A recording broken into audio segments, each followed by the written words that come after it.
Welcome students. Security analysis and portfolio management series में आज हम बात करेंगे इस वीडियो में कंसेप्ट ऑफ रिटर्न, रिटर्न का मीनिंग और रिटर्न का जो फॉर्म्स है कि किस तरीके से रिटर्न के क्या फॉर्म है, किस तरीके से इसको मेज़र करा जाता है, क्या इसकी टर्म्स है।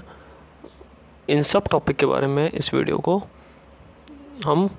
वीडियो में बात करेंगे। कंसेप्ट ऑफ रिटर्न अगर देखा जाए, रिटर्न का सबसे पहले मीनिंग की बात की जाए तो एक तरीके से वो एक्चुअल इनकम, हम जब इन्वेस्टमेंट करते हैं किसी भी चीज़ के ऊपर, हम जो कैपिटल लगाते हैं किसी भी प्रोजेक्ट के ऊपर या किसी भी इन्वेस्टमेंट में हम एक अपना अमाउंट ऑफ मनी इन्वेस्ट करते हैं, तो उससे जो आने वाली इनकम जो हमें गेट होती बाद में, चाहे वो लॉस के फॉर्म में हो चाहे वो गेन के फॉर्म में हो, किसी भी चीज़ के ऊपर, किसी भी एसेट के ऊपर, तो उसको हम रिटर्न कहते हैं।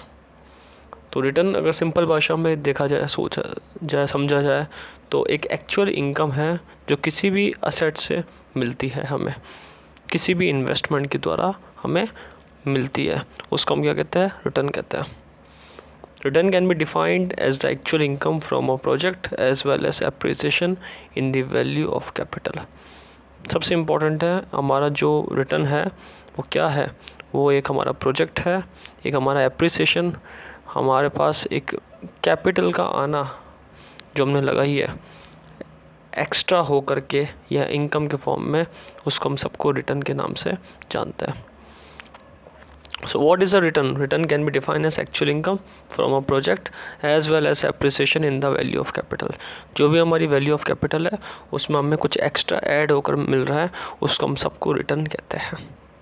There are two components in the return: the basic component of periodic cash flows from the investor either in the form of interest or dividend, and the change in the price of the asset commonly called capital gain or loss।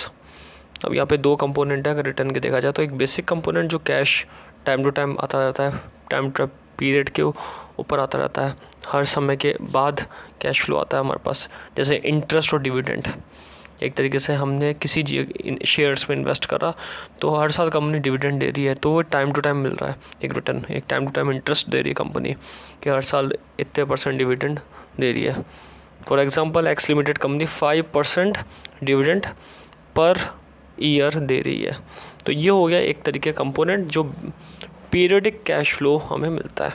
और एक हो गया asset की price जो change हो रही है कि हमने जिस शेयर में इन्वेस्ट करा वो जब हम उसको बेचेंगे तो वो क्या गेन में फ़ायदा दे के जाएगा या फिर कम में लॉस देकर जाएगा। फॉर एग्ज़ाम्पल 10,000 के शेयर ख़रीदे हमने और 50,000 में बेचे, तो हमारा प्रॉफिट हो गया 40,000 का। और 10,000 की चीज़ को अगर हमने 2,000 में बेचा तो हमारा 8,000 लॉस हो गया। तो एक तरीके का रिटर्न इस तरीके से मिलता है कि हमने किसी चीज़ को सेल करी परचेस के बाद, लॉन्ग टाइम बाद या शॉर्ट टाइम बाद, तो हमें क्या रिटर्न मिल रहा है? नेगेटिव रिटर्न लॉस या पॉजिटिव रिटर्न प्रॉफिट। और दूसरा एक रिटर्न इस तरीके से मिलता है कि हम किसी भी सिक्योरिटी को जब परचेस करते हैं, लंबे टाइम के लिए रखते हैं, तो उस पर कंपनी हर साल हमें इंटरेस्ट डिविडेंड एक्स्ट्रा देती है, तो वो भी एक रिटर्न हो गया। तो रिटर्न के दो कंपोनेंट है, एक बेसिक रिटर्न और जो टाइम टू टाइम मिलता है पीरियडिक रिटर्न, और यहाँ पे change in price of asset के बेसिस पे जो रिटर्न मिलता है।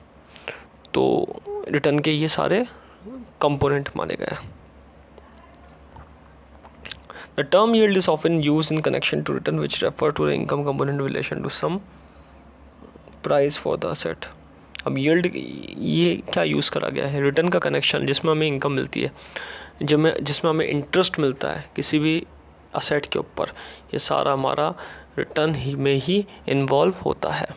The total return of an asset for the holding period relates to all the cash flows received by an investor during any designated time period to the amount of money invested in asset.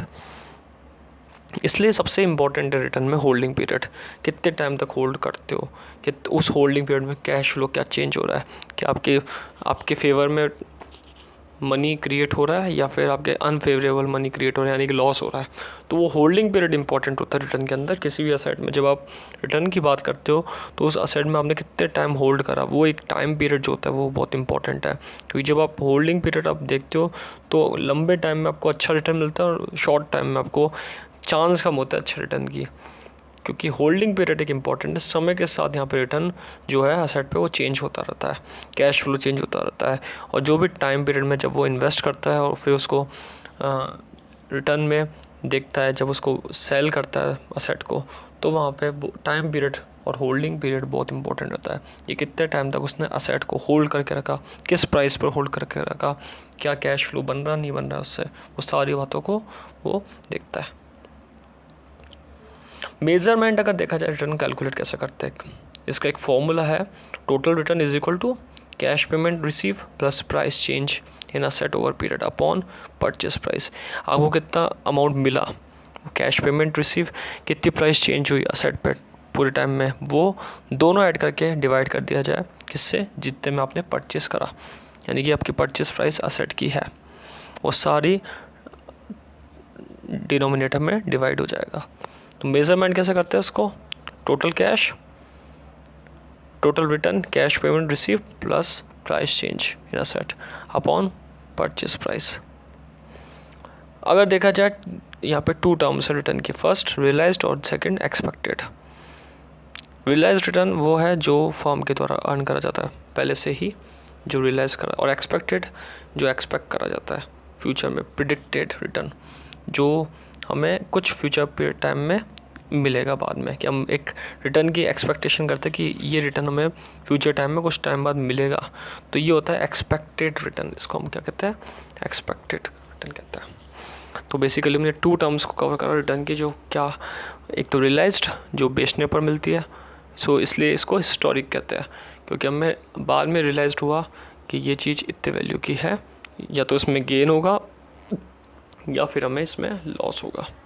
और second जो expected है कि इतना हो सकता है या फिर इतना प्रॉफिट या इतना लॉस, दोनों के लिए प्रिडिक्टेड रिटर्न देखी जाती है। रियलाइज्ड रिटर्न, हमने रियलाइज्ड रिटर्न बेसिकली एक तरीके से नॉर्मेटिव माना गया है कि हमने क्या पाया उस चीज़ के अंदर, हमें क्या मिला हमने जब असेट को सेल करा। और एक्सपेक्टेड जो है वो एक पॉजिटिव माना गया है, क्योंकि उसमें एक्सपेक्ट करी जाती है कि इतना हम ये रिटर्न गेट करेंगे एक पूरे फ्यूचर पीरियड टाइम में, एक अनुमान, एक संभावित जो रिटर्न है एंटिसिपेट, वो सारा इसमें फ्यूचर पीरियड में हमें कब मिलेगा, वो सारी बातें इसमें आती है। तो बेसिकली हमने बात करी इस वीडियो में कंसेप्ट ऑफ रिटर्न के बारे में, जिसमें हमने समझा कि रिटर्न का मीनिंग क्या होता है, रिटर्न को कैसे मेज़र करते हैं, और रिटर्न के कंपोनेंट्स, टर्म्स क्या है। Thank you.